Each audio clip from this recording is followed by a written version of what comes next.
August 7th, 1944. Saipan, Mariana Islands, Northfield. The night had the kind of heat that clung to the skin like oil, wet, heavy and unmoving. Even the ocean breeze, usually a blessing on the island, carried no relief. It merely drifted across the runway like a faint whisper, stirring dust and volcanic grit that stuck to everything. Tents, uniforms, the metal skin of aircraft, even the inside of a man's throat when he breathed too deeply. Lieutenant Jack Mack McAllister, pilot of the P-61 Black Widow Night Fury, wiped his palms on his flight suit and tightened the strap of his helmet. He wasn't nervous. Not exactly. He had flown night missions before, and the P-61 was built for darkness, built for stalking shadows. But tonight was different. Tonight, the air crews were whispering. The ground crews were whispering. Even the officers' briefing had been delivered with an edge none of them had missed. Something was out there. Something big. Before we jump back in, tell us where you're tuning in from. And if this story touches you, make sure you're subscribed, because tomorrow I've saved something extra special for you.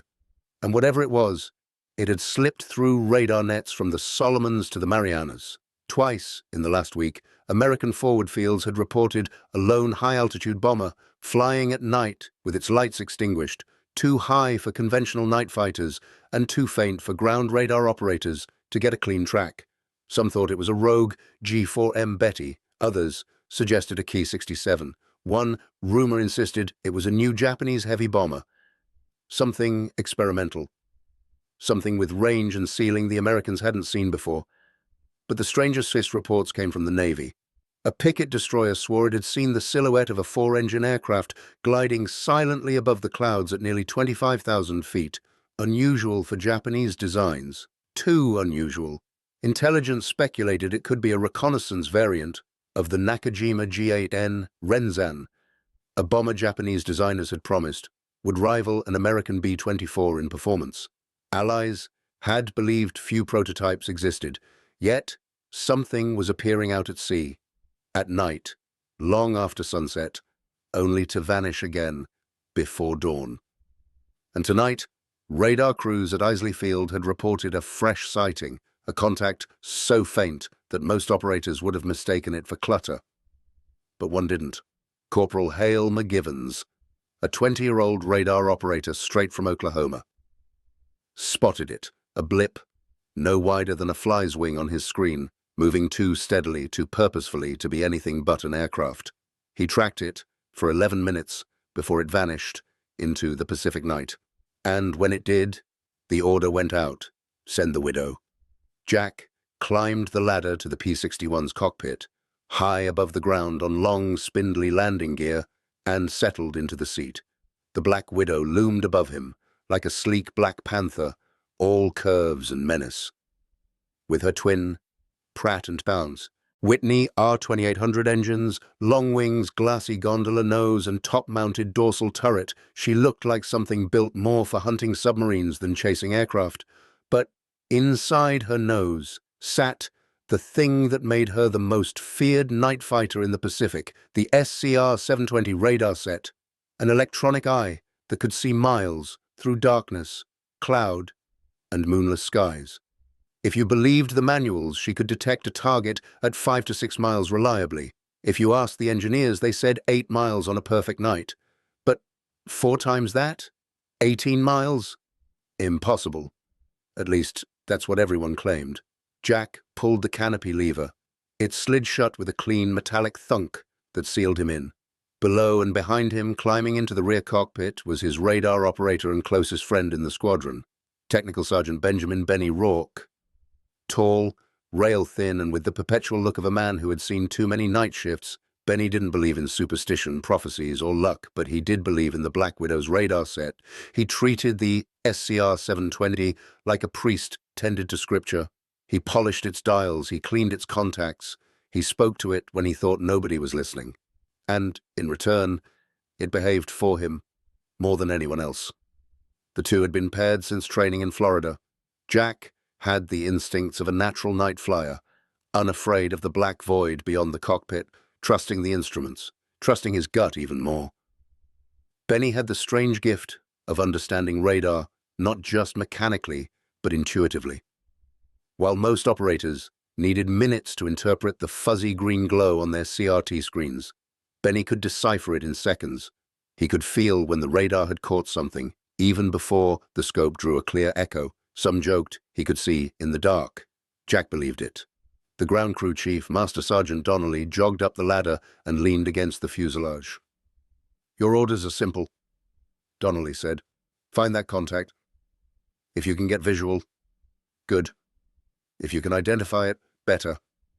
If you can bag it." He shrugged. "Well, Intel would appreciate a souvenir." Jack gave him a thumbs up. Benny just nodded. "Be careful," Donnelly added. "Whatever that thing is, it's flying high, higher than the usual Japanese birds." Jack flicked switches across his dashboard. The engines came alive, one by one. First the left, then the right, each coughing before settling into a deep, bone-vibrating rumble. Taxi lights lit, flaps down, throttles forward. The night fury rolled. The night swallowed them whole the moment Jack lifted the gear. The only illumination came from the faint red glow of their instrument panels and the stars above, cold, indifferent, impossible far. Below them the island vanished, replaced by the black mirror of the Pacific Ocean. Jack leveled off at 3,000 feet. "Radar is live," Benny said from the rear cockpit. Scanning wide sweep, Jack banked left, heading toward the last recorded bearing of the Phantom bomber. "You think the sightings are real?" Jack asked. "I think radar doesn't hallucinate at 11 minutes straight," Benny replied. "And I don't think ships imagine four-engine bombers." "No way. Japan built a super fortress of their own," Jack said, half joking. "You'd be surprised what desperation makes men build." Jack didn't reply. He nudged the throttle forward. The Widow accelerated, her long wings slicing effortlessly through the humid night. Minutes passed. Nothing but static, nothing but the hum of the engines. Then, "Contact." Benny's voice was so calm, so precise, that it took Jack a full second to register the meaning. "What range?" Jack asked. "Still faint. Very faint, but it's there." Jack's heart rate quickened. "Distance?" he pressed. Benny adjusted the gain knob, focusing the scope. 17 miles. Jack blinked hard. "That's impossible?" "No," Benny said, voice lowering. "It's real. And it's moving." Jack exhaled slowly. "Show me an intercept vector." There were rules to night fighting. Procedures, approaches, angles, techniques carefully developed by the British during early European night raids and refined by American crews flying P-70s and early Black Widows. But none of those manuals talked about radar contacts appearing at 17 to 18 miles. The scope shouldn't even be able to paint that far. The pulses shouldn't bounce back strong enough to register. The Japanese bomber, if that's what it was, should be lost in atmospheric noise. And yet Benny's voice came again, steady as an engine's heartbeat. "Target bearing 220. Altitude, climbing, maybe 20,000. Speed moderate, definitely a bomber." "Range?" Jack asked. 16.8 miles. Still too far, still almost unreal. Jack pushed the throttles. The big radials roared. The chase began. The Pacific night was a liar. It made distances seem impossible to judge, horizons invisible, altitude uncertain. The only truth Jack had were his instruments and Benny's voice. "Range 15.3. Still faint. It's growing." Jack felt the weight of the unknown. What if it really was something new? What if Tokyo had unleashed a bomber with range enough to strike American invasion fleets, or even Hawaii? Intelligence insisted Japan lacked the resources for such aircraft. But intelligence had been wrong before. He kept climbing. The Widow groaned as she pushed into thinner air. 21,000 feet, Jack muttered. "Come on, baby." "Little more." The air grew colder. The engines strained. But she kept climbing. Benny's tone shifted. "I'm getting a stronger return, something big. Definitely 4 engines. I'd bet my pay on it." Jack swallowed. Range? 13 miles. Impossible or not, Jack believed him. The intercept took patience. Slow, perfect adjustments. Clever positioning. The Widow had the speed edge, but if he climbed too fast, he would lose it. If he lunged too early, the bomber would slip away. "You're gaining," Benny whispered. "Target descending slightly. Still unaware of us." Jack steadied the aircraft. 10 miles. 8. 6. At 4 miles, the echo fattened on Benny's scope. "It's huge," he said, almost to himself. At 3 miles, Jack switched off his navigation lights. The cockpit darkened. At 2 miles, Benny spoke again. "Bring us left 2 degrees." Jack complied. At 1 mile, "I have him," Benny said. Jack's throat tightened. "Visual." "No." "Radar lock." Jack flipped the arming switches. The 4 20mm Hispano cannons were ready. "Bring us closer," Benny said softly. "He's right above the cloud deck, maybe 50 feet above the tops." Jack eased forward. The Widow climbed. The clouds thinned. The moonlight, faint, silver, filtered, broke through for half a second. And that was all Jack needed. A silhouette, massive, dark, unmistakably four-engined, slipped across the cloud tops like a ghost. Jack felt a chill run up his spine. "What in the hell is that?" he whispered. Benny didn't answer, because he didn't know. The bomber had no lights, no markings Jack could see. It flew steady, confident, unhurried. Whatever it was, it wasn't a Betty. Jack eased up behind it, staying low, staying invisible. "Range 180 yards, Benny whispered. "You're in firing position." Jack steadied his hand on the trigger. "Hold," Benny warned. "Something's off." He scanned the silhouette. 4 engines, long, slender wings, a massive tail. But the proportions were wrong. The nose, too blunt. The wings, too wide. The design, too sleek. "Is that one of ours?" Jack asked aloud. "No," Benny said immediately. "I know every Allied bird from here to the Aleutians. That's no American design." "A prototype? A captured aircraft? Or a Japanese heavy bomber the Allies had never seen?" Jack took a deep breath. "Should we fire?" Benny's next words seemed to freeze the air in the cockpit. "Wait. Look at its flight path." Jack studied it. Straight, level, exact, mechanical. "They're on autopilot," Benny said. "Or something close to it." The bomber flew like a machine. Not a man. Jack felt his skin crawl. "This thing might be on a recon run, mapping our fields, our fleet, or scouting for night raids," Benny added. Jack nodded. "We take it down." He pulled the trigger. The cannons roared.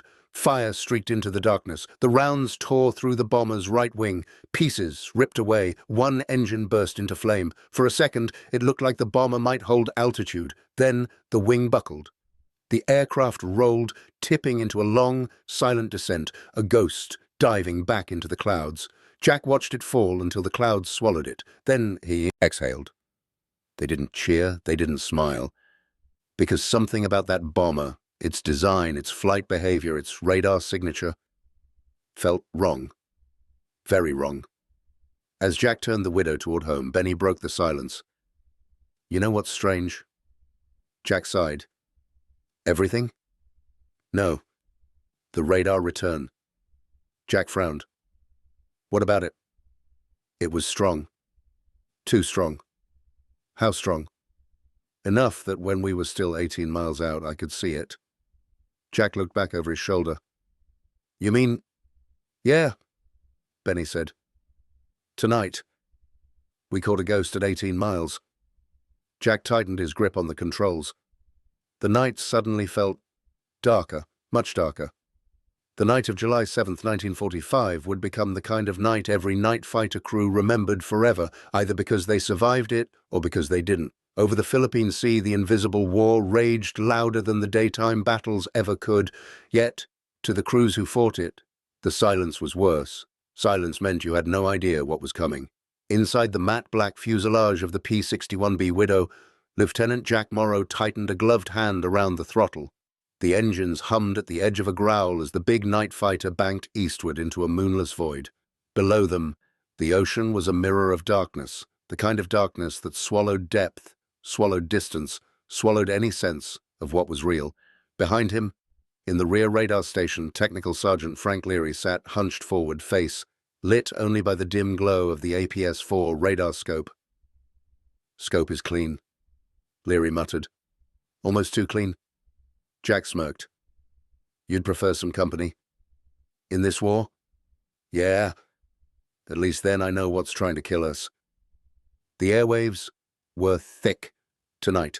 Reports had been coming in since sundown. Unidentified high-altitude contacts, single-engine silhouettes near convoy lanes, rumored Ki-67 bomber groups drifting in from Formosa. Command didn't know what to believe. Nobody did. The Japanese had long stopped behaving predictably. Pilots accustomed to suicide missions didn't exactly fly standard patrol patterns. But one report stuck out. An encrypted message from a destroyer picket. Target spotted briefly at 17 miles. Lost again. Possibly testing radio countermeasures. 17 miles. Jack remembered almost laughing when he heard that. No way a surface ship could pick up a bomber that far at night. Something had glitched. Radar bounce, sea clutter, anything. But Frank wasn't laughing. "Jack, if they're running low-emission engines and staying high, we might only get one window, maybe 2 minutes tops."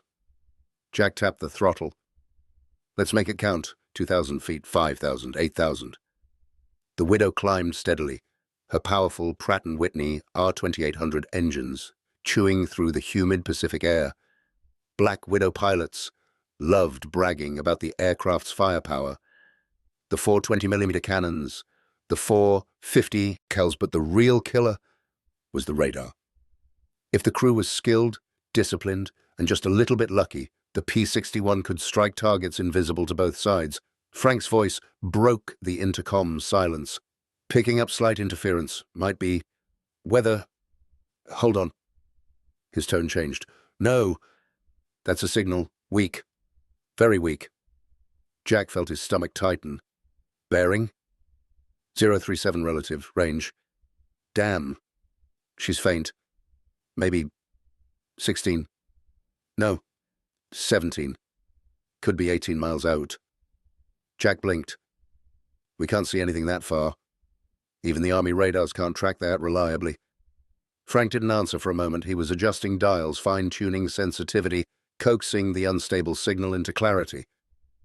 "It's there," he finally said. Not a ghost.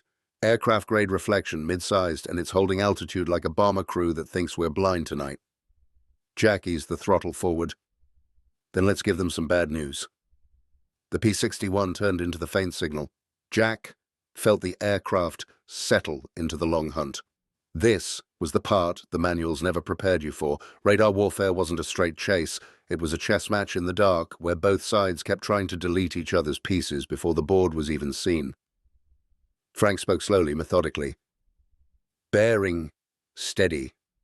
He's big, not single engine. And he's not climbing or dropping. Speed? Hard to say. But he's on a long eastward run. Probably heading for the convoy lanes."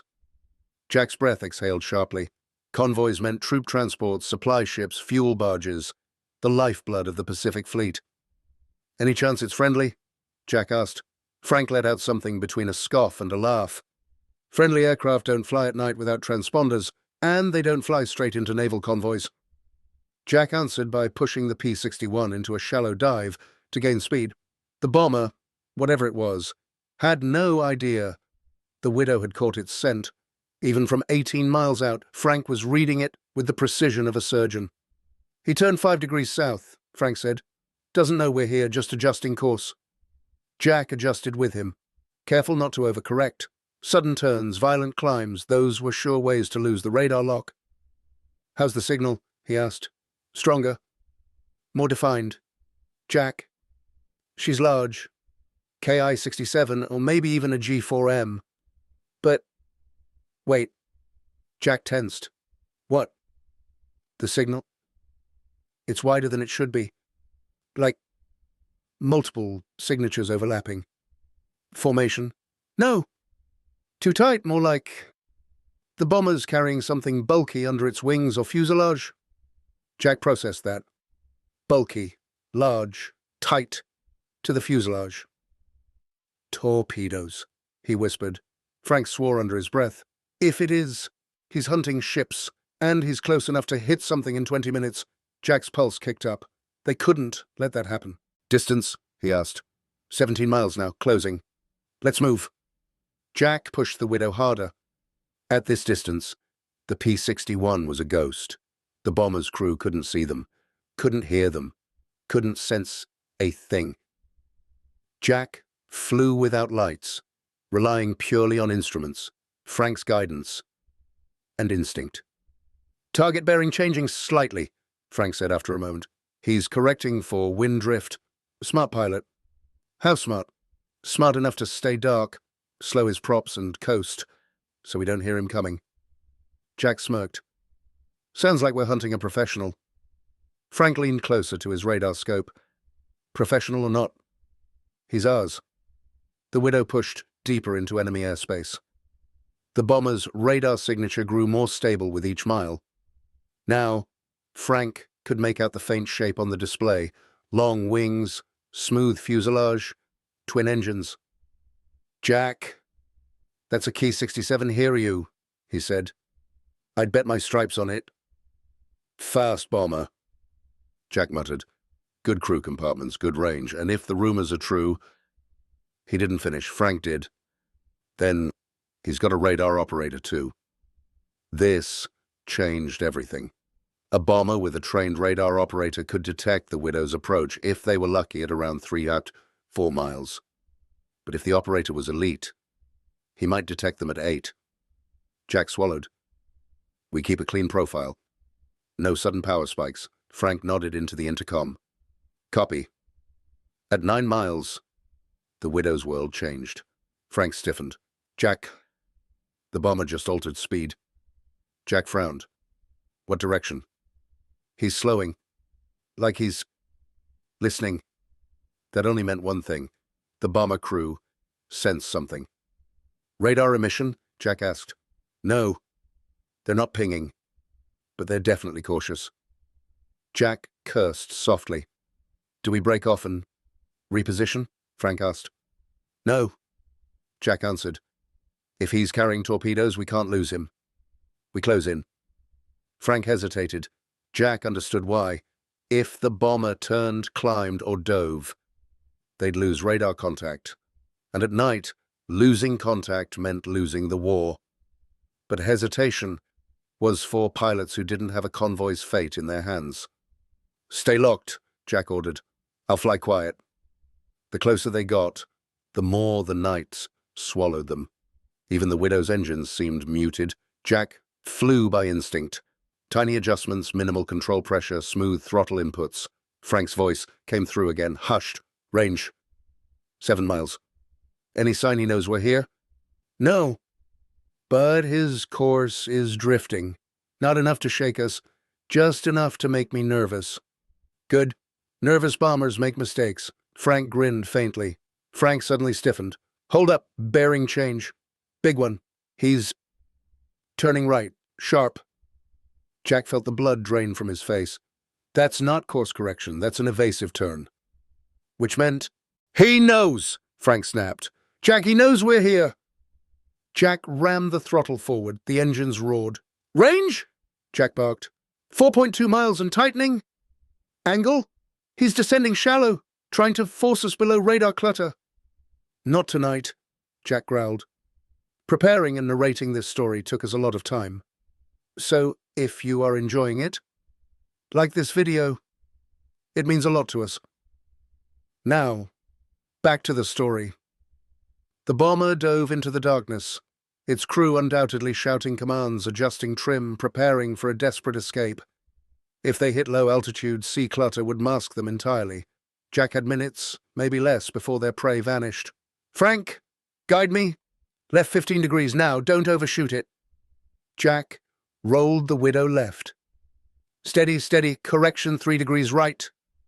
The widow moved like a panther in the dark. Range 3 miles, Frank shouted. We'll see him soon. Jack kept his eyes glued ahead, searching for the faintest silhouette. Contact visual! Frank roared. Jack saw it. A faint dark mass slicing across the night just 2.5 miles ahead. No lights, no glint, just a shadow darker than the sky. Aim point set, Jack muttered. Get ready. Frank braced himself as Jack flipped the master arm switch. The widow closed the final distance with terrifying speed. 2 miles, 1.6, 1.2. Jack squeezed the trigger. The night lit up. 4 20mm cannons spat fire like a furnace opening into the void. The tracer arcs sliced through the dark and walked across the bomber's port wing. The P-61 jolted violently. She's hit! Frank yelled. Good hits on the left engine. The bomber banked left, trailing smoke. Again, Frank urged. Jack opened up with another burst. This time, the widow's cannons found the fuselage. The bomber shuddered, sparks scattering across the dark like fireflies. Then, a flash, a burst of flame, a wing tearing free in the darkness. The bomber disintegrated into a falling inferno. Jack pulled up as debris streaked past the cockpit. Silence returned. Only the engines hummed now. Frank exhaled shakily. Jack, that was 18 miles. We tracked him from 18 miles. Jack nodded slowly. It shouldn't be possible, Frank whispered. No, Jack said. But we did it.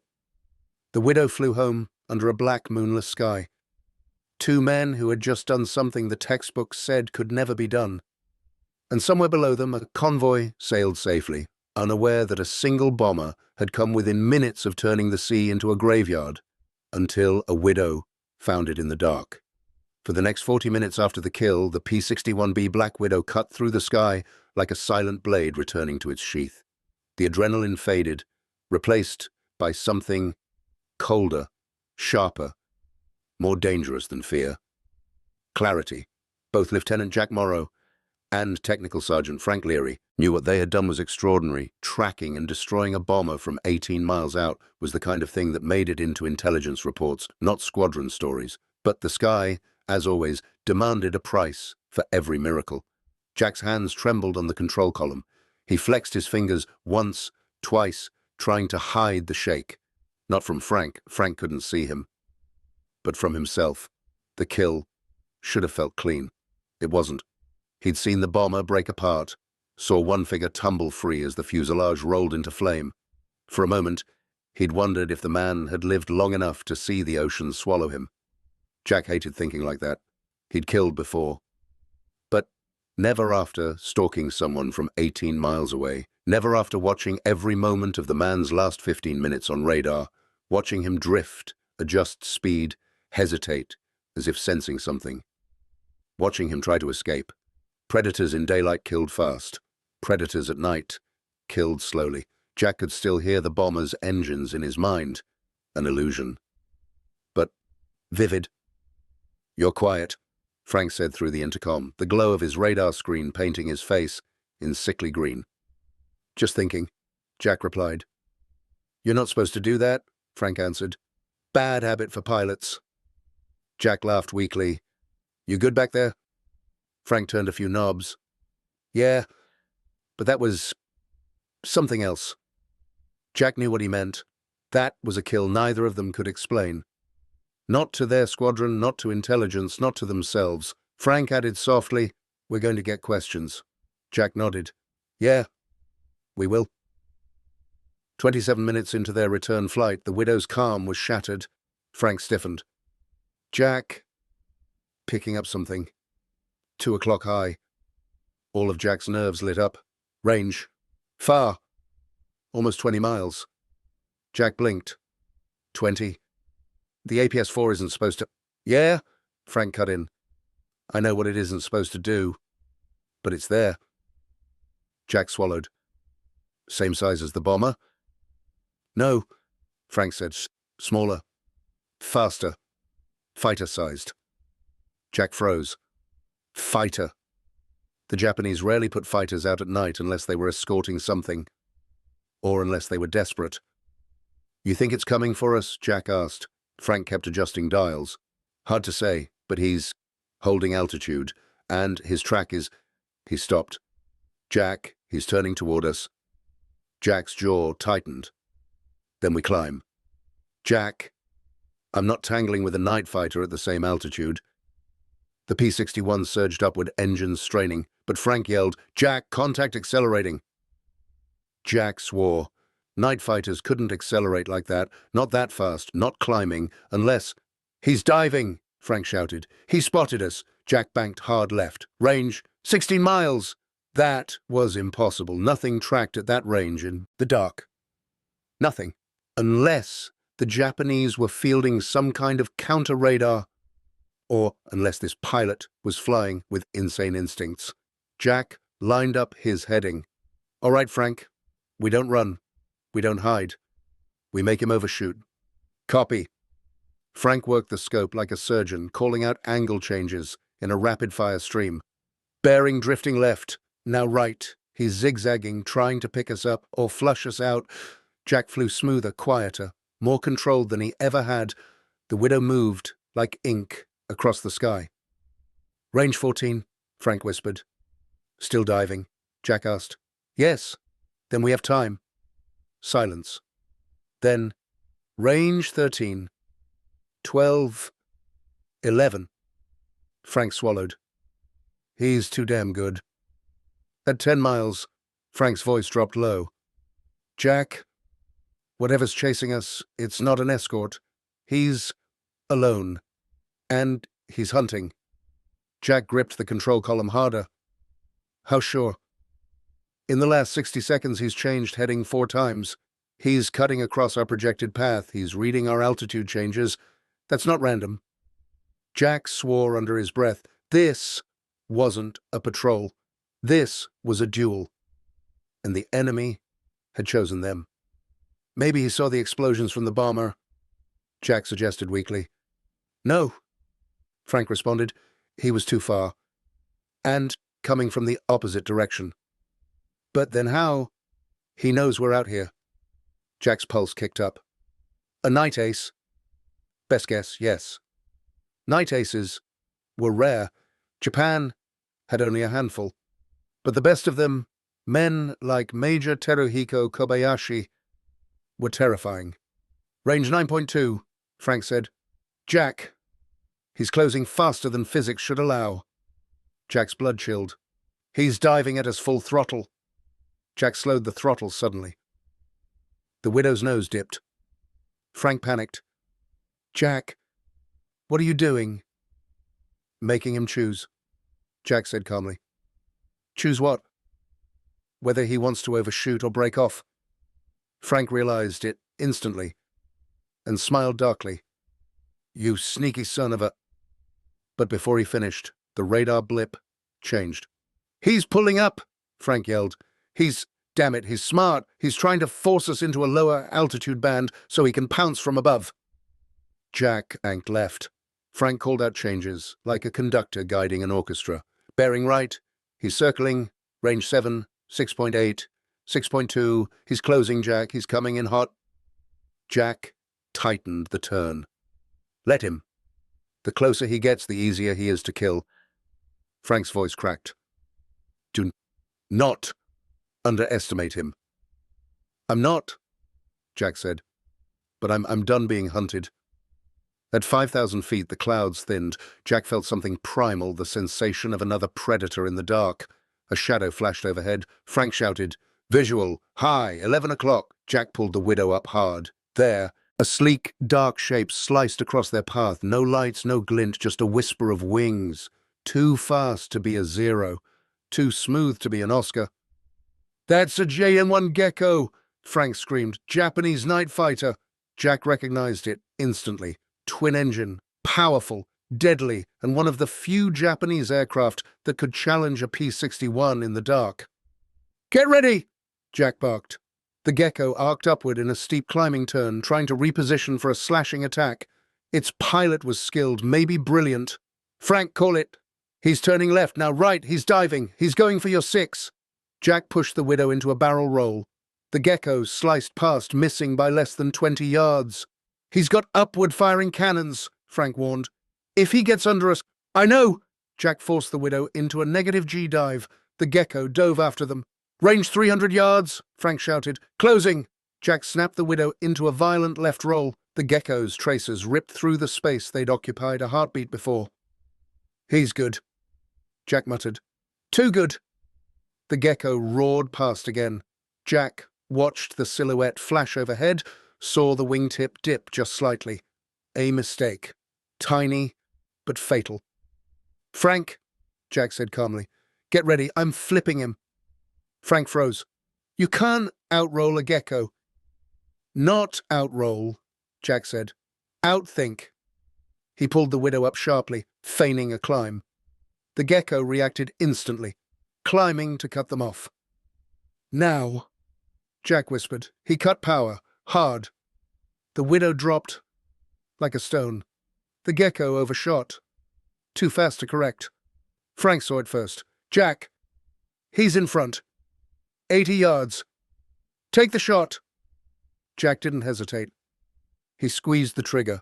4 20mm cannons roared. Tracers walked across the gecko's fuselage. One burst clipped the right engine. Flames burst outward. The gecko lurched, tried to roll away, but Jack fired again. The second burst hit the cockpit. The enemy fighter blossomed into a flower of orange flame and black smoke.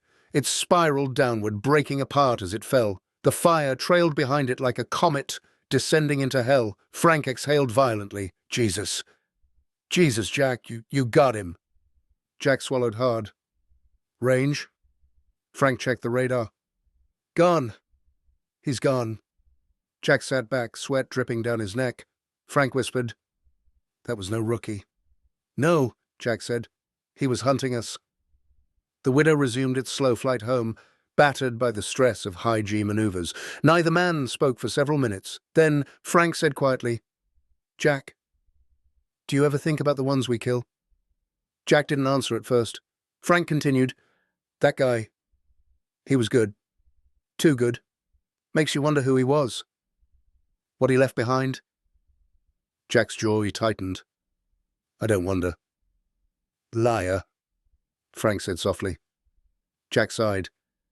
Yeah, he finally admitted. I wonder. Frank leaned back. 2 kills in one night, a bomber from 18 miles out, and then a night ace who almost outflew us. Jack said nothing. Frank added, they're going to put us in a room when we get back. Interrogation, debrief. Hell, they might call in the radar lab. Jack grunted. They're going to ask the wrong questions. What do you mean? Jack stared into the darkness. They're going to ask how we did the impossible, he said, when they should be asking why we had to. Frank nodded slowly. The sky's changing, he whispered. The war's changing. Jack exhaled. And night, he said, is getting deadlier for everyone. As they neared their base, the faintest band of silver touched the horizon. The widow descended, gears lowering with a heavy clunk. Jack brought her in, gently. Both men climbed down from the aircraft. Ground crew approached, young men with eager eyes. How'd it go, sir? One asked. Jack looked at Frank. Frank looked at Jack. Neither said a word. Then Jack finally spoke. We saw something tonight, he said quietly. Something new. The mechanic frowned. New. Jack nodded. Frank added softly, and if we don't learn to see in the dark, the next crew won't come home. And the sun rose over the base, washing away the darkness, but not the memory of what hunted them within it. The fog rolled in like a living thing, slow, thick, predatory. It crawled down the torn tree line, swallowed the charred husks of Shermans, and hung over the mud like a blanket, pinned to the earth. Hale could feel it clinging to his skin, damp and cold. Yet, beneath it, his blood still throbbed with leftover adrenaline. The night's firefight had rattled everyone. Even seasoned tankers had looked at him with the wide, glassy-eyed stare of men who'd just seen how thin the line between survival and annihilation could be. Hale sat on the glacier's plate of brawler, helmet off, forehead resting in his palms. They'd barely held the ridge. The panthers had come in, like ghosts, black silhouettes with long-barreled menace, engines growling like wounded predators. If not for that lucky flank shot... He exhaled sharply. Not luck, he corrected himself. Training, discipline, a crew that trusted their lives to each other. He heard boots squelch through the muck. Sergeant Cristiano climbed up the hull, breathing hard. "You look like hell, LT," says the man with half a panther's vision block stuck in his jacket. Hale muttered. Cristiano shrugged. Souvenir. But Hale noticed the tremor in his sergeant's hands as he lit a cigarette. Not fear. The come-down. The body cashing in every det adrenaline had racked up. "How long until S3 gives us movement orders?" Cristiano asked. Hale listened. Engines rumbled faintly down the line. Shermans repositioning, ambulances growling, half-tracks, lumbering past. The whole division was shifting, preparing, but no one knew for what. "No idea," Hale said, "but whatever it is, it'll be big." He didn't say what both men already suspected. The Germans were planning a counterattack. Stolberg was the key. Crack it open, and the road to the Roa lay exposed. But if the Germans held... Cristiano exhaled and watched his smoke vanish into the fog. The men are spooked. That panther last night... If it had turned 2 seconds faster... "I know." Hale's voice came out sharp. Then he softened. But it didn't. He stared into the fog again. He could feel them out there. German infantry, tank crews, officers, all performing their own preparations. They were wounded, desperate, but far from beaten. He touched the side of Brawler, ran a gloved hand along the cold steel. "I need you," he silently told the tank. "And the men need me." A whistle sounded somewhere behind him. Movement. Orders being shouted. A lieutenant from HQ jogged across the mud and thrust a map case into Hale's hands. "New objectives, Hale. Battalion wants armored recon in 30 minutes. Your spearhead." Cristiano groaned. "We just got out of a fight." "Yeah," Hale said. "But looks like we're going right back in." He checked the map. The target was a village, a small cluster of houses, crossroads at its center. A name was stamped in red pencil. Verth. A bad feeling crawled up Hale's spine. If they were being sent in, someone else was being sent to stop them. Ryman tightened the last bolt on the MG-42 tripod and tested the sweep. Even in the fog, the weapon felt like an extension of his own arms. Oiled steel, absolute trust. He'd served behind it since Kharkov. He knew its voice, its bite, its hunger. His squad crouched in a crater beside him. Shadows in grey coats, helmets dripping condensation. Most were youths now. Fresh replacements, faces untouched by beard or war weariness. Their eyes scanned Ryman constantly. He hated that. He wasn't their father, but they looked at him like he was. Grenadier Schultz crawled over, boots silent in the wet earth. "Feldwebel, the lieutenant says the Americans are massing armor on the far ridge." Ryman expected that. Last night's probing attack had failed. The Americans wouldn't give up so easily, not with their fuel and momentum. "How many panzers do we still have?" he asked quietly. Schultz shook his head. 3 panthers, but one through a track, 2 Stooges near the farmhouses. Ryman cursed under his breath. "Not enough." He looked toward Verth. What used to be a quiet village, tis for all the scars of war.